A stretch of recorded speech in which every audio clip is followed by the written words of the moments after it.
Palestinian myself. أهلا وسهلا. أهلين فيك. And I grew up in a refugee camp as well. Where? Dheisheh camp. Dheisheh, أهلين. Yeah.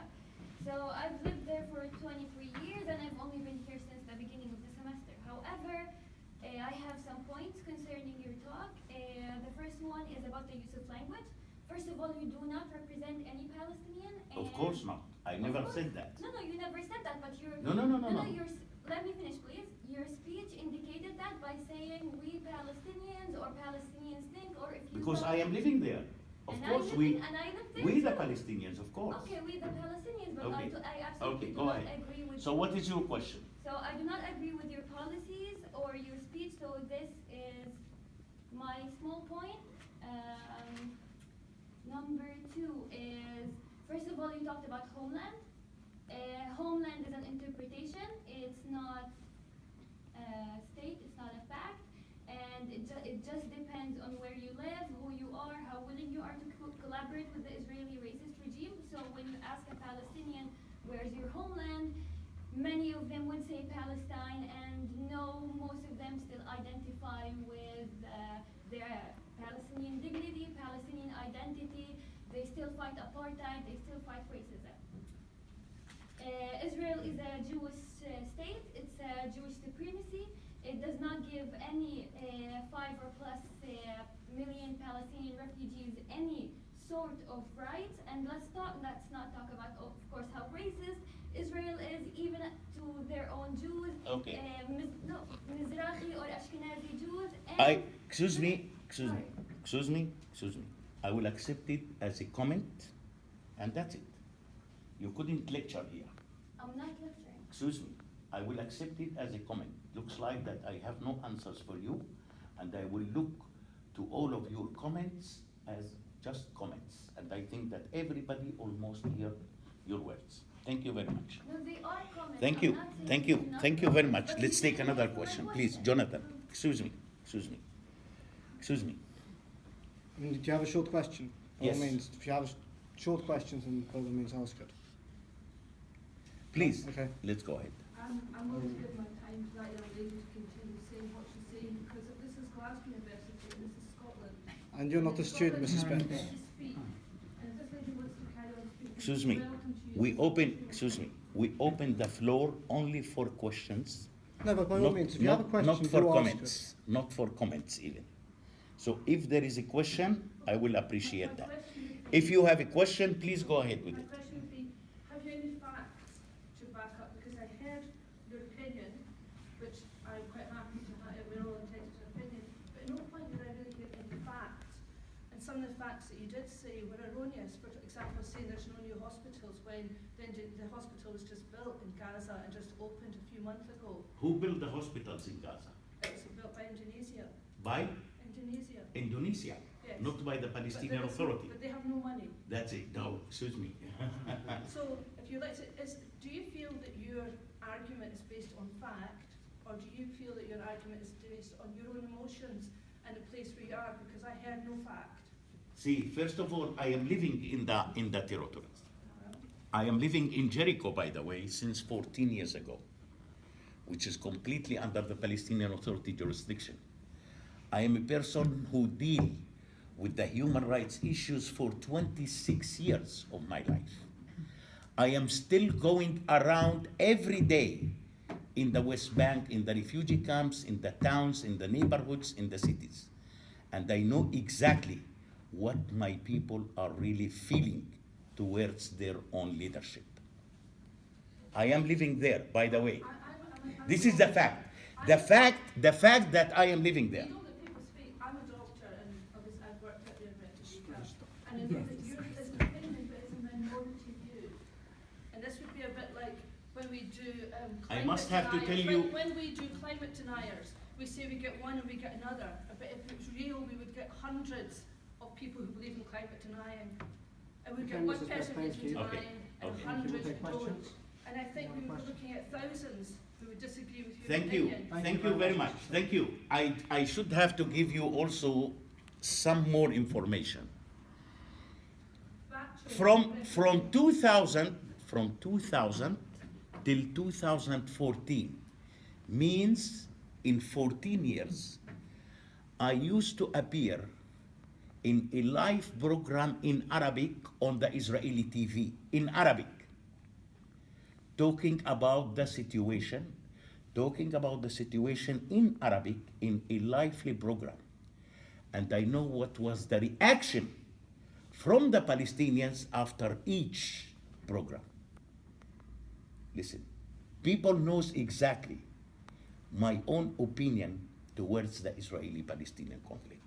And I have still hundreds of thousands of Palestinians still supporting my own political ideas. Thank you. So just David, Please, please. Hi, yeah, I just wanted to ask you something about UNRWA. UNRWA? Yeah, Let you the take the questions. organisation, the agency that goes out, you know, I'm thinking about the education programme that they run out there and how, what I know of it, it seems to be not very generous, shall we say, in its attitude towards tolerance and towards... You know, to live under It's very UNRWA, it's one of the most miserable things could be in life. I am looking today to my refugee camp, Shafat refugee camp, where I have 6 brothers still living over there. I couldn't enter in my car to the camp. It's full of garbage, by the way, in most of the refugee camps. And UNRWA right now is suffering from a lack of funding. So they couldn't provide the old services that they used to provide in the past. Now, I am asking myself, UNRWA already running all of these camps for, let's say, 55 years. And my question is, for how long UNRWA is going to continue running these camps? For another 55 years? What I wondered was with the education programme, are See- they fostering that? See, the education system is not under any kind of control here. UNRWA can do whatever they want because the Palestinian Authority is so satisfied from UNRWA because the job that the Palestinian Authority used to do, UNRWA is doing. So why we should have to interfere here? I totally agree that the curriculum of UNRWA is a rubbish curriculum. I myself went to Jordan one day to interview some Palestinian pupils at the UNRWA schools. And I was shocked to see that pupils 7 years old, 8 years old, talking about suicide bombing, talking about killing Jewish people, talking about stabbing. And when I asked them, who is teaching you that? They said, our teachers. I interviewed the teachers, and the teachers were very proud to say, yes, we are teaching them jihad. I think that that's one of the worst, especially when these children start thinking about suicide bombing, about stabbing, about killing. Which future is really waiting for them? I am very upset. I don't want my children to be the same, by the way. I don't agree with that. But unfortunately, this is UNRWA. Now, where is the problem here? The problem is the international community, who is giving billions of dollars every year to UNRWA. The budget, the yearly budget of UNRWA today is $1.4 billion a year. The United States today is donating, one of the biggest donors, by the way, to the UNRWA. They are donating around $400 million a year to UNRWA. And the United States administration has no time today to look into the curriculum of UNRWA. This is the major problem. Yeah. Please. Bassam, I was intrigued by your statement about businessmen possibly being the solution to the Israeli-Palestinian conflict, particularly the Palestinian infrastructure. It's noteworthy that in the early days of Zionism, there were a lot of Jewish philanthropists who gave a lot to the forming state of Israel, including many of the Rothschilds. And would you say that the Palestinians need their own Rothschild, possibly from United Arab Emirates or Saudi? And if so, who would that be? See, that's leading me a little bit back after the summer war in 2014. We, the Palestinians, already got around 11 billionaires around the world. Billionaires around the world, Palestinians. I didn't see that one of those billionaires tried to donate even $1 to the Gaza Strip. And that's very sad. That's completely different from how the Jews start building their country and their institutions. We don't have such kind of method, unfortunately. We are not. Culturally, it does not exist. It does not exist. I think that it is completely different between the Jewish attitude and the Arab attitude. Look to the Arab countries. Look to the Gulf countries, the richest countries in the world. What they are doing to the Palestinians. Look to the Gaza Strip. It's in a lack of electricity, while we, the Arabs, the Muslims, are holding the fuel around the world. We are. Who can donate such kind of fuel to the electricity in Gaza? No one. Because it is not exist in our culture to donate or to volunteer. And that's probably one of the biggest differences here between the Jews and the Arabs. May I supplement that? I feel that I'm not sure about the statement that they've not given anything. I'd like to check that, but I'm sure that many others have given more. But might they be wise in the sense that they've not given, because ultimately Hamas is in control of the Gaza Strip. They will find a way to smuggle the money to use it to build tunnels, or for example in the West Bank, I don't think that this is the main reason. I don't think. Because Hamas is still receiving money, and Hamas is still using that money for building their tunnels and building their military capability. So this is not the real problem. The real problem that we, the Palestinians, don't have is such kind of culture called to donate to the others. This is the major problem. Right now I know that Turkey is giving money, Qatar is giving money, Iran is giving money, but Qatar and Turkey and Iran are much more giving money in terms to build the military capability of the Hamas rather than to build the houses in the Gaza Strip. So this is not the major problem. If the Palestinian billionaires want tomorrow to donate, don't give money. Send the building material. Send the building material. Say, I want to reconstruct tomorrow 1,000 houses. I'm not going to give any money. I want to give the material of the building. I don't think that will be rejected by anyone. But unfortunately, this is not the attitude right now. Yeah. Please. You said that you thought that international recognition of Palestine would hinder rebuilding Palestine. It seemed like actually kind of strange to say. What do you expand on that? No, I said that the recognition of the state should have to be after the building of the state. After the building. Okay, why? First, you have to build the state. Come on. How you can recognize a state which is not exist? Which is not exist? Some of your reasons were... No, come on. Refugee camps, which seems to me like a strange thing to say, Let's- it's not a country because there's lots of people. Let's leave, the theoretic things aside here. Let us talk about facts here on the ground. A state should have to be built before it's recognized.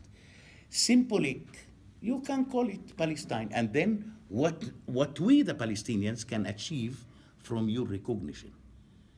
I couldn't believe today that there are 138 countries around the world recognized the Palestinian state. But you know, all of these 138 countries still asking for a visa on the Palestinian passport when you want to travel to them. Still. So what I achieve from that? What I achieve as a Palestinian from such kind of recognition? Recognition on the other side, after the recognition, you need a diplomatic relation. There is no diplomatic relation because it is not a state. There is no diplomatic relation. That's it. It's like to say that we want to make a kind of confederatia with another country. How you can make it if you are not a country? Confederation with Jordan. We are seeking for a kind of confederation with Jordan. We couldn't do it because we are not an existing country right now on the map. We couldn't. So recognition should have to be followed by a diplomatic relation. And we don't have any kind of diplomatic relation with any country. That's it. Please. Realistically, the BBC is now saying that the chances of having a two-state solution have almost diminished to nothing, partly as a result of, in effect, settlement policy.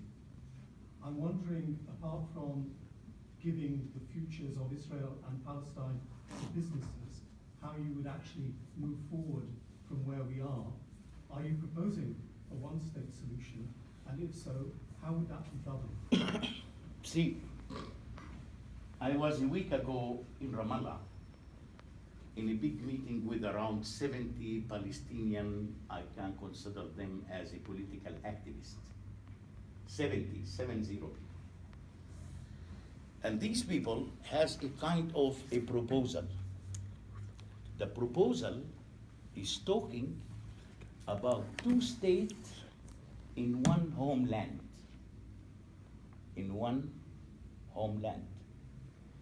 What does it mean, two states in one homeland? They said that Israel shouldn't have to be divided from Palestine. We want two states without any kind of borders. Without any kind of borders. As the Jewish will be allowed to continue living in Palestine, the Palestinians will be allowed to continue living inside Israel like the Israeli Arabs, as an example. And we shouldn't have to exchange any land because the whole land is belonging to us, Israelis and Palestinians. That's a very interesting idea, by the way. But the idea came because those 70 political activists, they don't believe anymore in the two-state solution. They don't believe anymore. If you look today to the Republicans in the United States, two-state solution is trashed. It's trashed. It's not a solution. For Trump today, the two-state solution is not a solution. It's not a solution. So how would you, I mean, you said about without borders. Without and we borders. clearly have And a very huge border. How do you see one getting to a single-state solution that you think would work? see, when we talk about without borders, so it is without borders. And we should have to share everything. We have to share everything. Probably the Palestinians can continue controlling themselves by themselves, and the Israelis can continue controlling themselves by themselves. This is the idea which these people thinking that it could be a good idea to replace the two-state solution. Because the two-state solution means that you have to separate these two states and to build the border between them. And those Palestinians are totally against building any border between the Israeli state and the Palestinian state, and just to keep it even of course not like today, because we don't want the checkpoints, we don't want the wall as an example, and it should have to be open. But listen, I didn't see right now that there is any kind of solution to the Israeli-Palestinian conflict. I didn't see right now. And sometimes I used to say that looks like that we, the Palestinians, are demanding three-state solution for two people. Three-state for two people. Because looks like that the Hamas still interesting to continue running their own state in the Gaza Strip. And President Abbas is still interesting to continue running the West Bank as his own state and the state of Israel. Look, in the past 10 years, looks like that we have three-state solution here since the Hamas took over the Gaza Strip in 2007. And in my opinion, the Palestinian leadership should have to find out a kind of strategy, which kind of solution you are seeking. We don't have any strategy, any political strategy right now towards the future, towards the coming 5 years, towards the coming 10 years. We don't have. So looks like that to talk today about any future solution, it's very difficult. It's very difficult. Yeah. Please. Does the Palestinian Authority, do they want peace with Israel to help the people? This is what Abbas is saying all the time. Right. This is what Abbas is saying all the time. I think that the Palestinians themselves, leave the Palestinian Authority, I think that the Palestinians almost became so frustrated and so hopeless from the current situation. And everybody is seeking, a kind of solution here. Everybody. Why is there so much support, for, damning Israel everywhere instead of, looking at how can we help these people get away from, say, leaders that aren't actually doing anything? I don't want to think about what the French are thinking about Israel, what the British are thinking about Israel. This is another, let's call it conflict between the international community and Israel itself. And I think that Europe today has its own political agenda towards Israel. Well, the thing is, I feel that they're very angry. A lot of Palestinian people and Israelis are very No, angry. it is not related. I don't think that it is related to the Palestinians and to the Israelis. I don't think so. I think that it is related to a completely different agenda, which came out from Europe towards Israel itself. Yeah. We are not related to the issue here. Yes, please.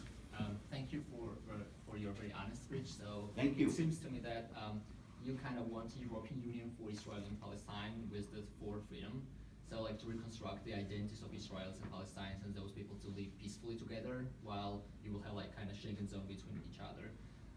That sounds pretty nice to me, but it's quite idealistic in my opinion, because like you and Israel are not equal in power. So it seems to me that Israel will never agree with that. Yeah. But my question is that I'll say, so you said that now like you and Palestinian people are seeking for dignity more than identity. Yes.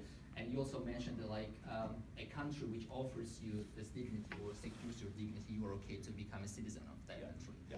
So more likely scenario for me is that if Israeli offers and secures your dignity, personally your and your family's dignity, give you education, social security, are you okay becoming Israeli citizen? Yeah. Okay. And if it happens with other Palestinians also, do you think that like will that be fair generally if you take into consideration the I got it. Thank you. Thank you. First of all, I must have to mention here that last year there is a very remarkable American organization called Washington Institute, based in Washington, D.C. The Washington Institute decided last year in September to conduct a kind of a survey in 14 different neighborhoods in East Jerusalem.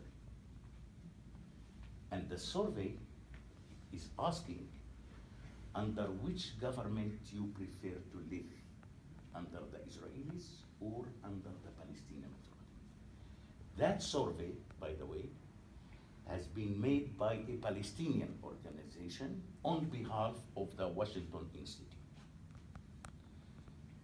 The results were 54% of the Palestinians who are living in East Jerusalem prefer to continue living under the Israelis.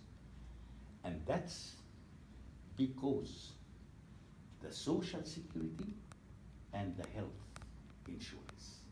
That's the major things that each Palestinian in East Jerusalem is thinking about. That people can be admitted in the best hospitals in Israel for free, which does not exist in the US, by the way.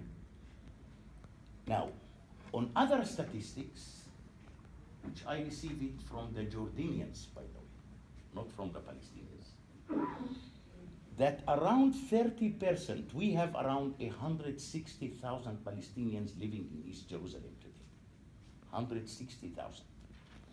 30% of those Palestinians already got the Israeli citizenship.